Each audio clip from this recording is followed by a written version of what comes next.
How often do you think about that day? Well, look, the FA Cup campaign starts this weekend. Are you looking forward to the game against QPR?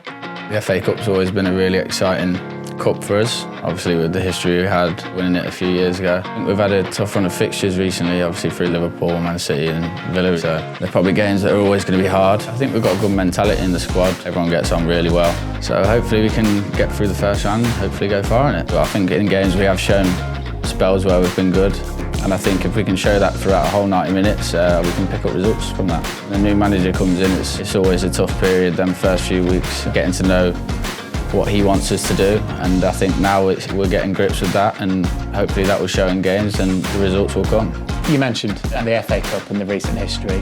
How often do you think about that day? Probably not that often. You don't get time in football really. It's week in, week out. You have a game every few days, so I don't think that really comes to your mind maybe until the summer's come, and then you look back at how your season's gone and how your career's going as you develop through seasons on seasons.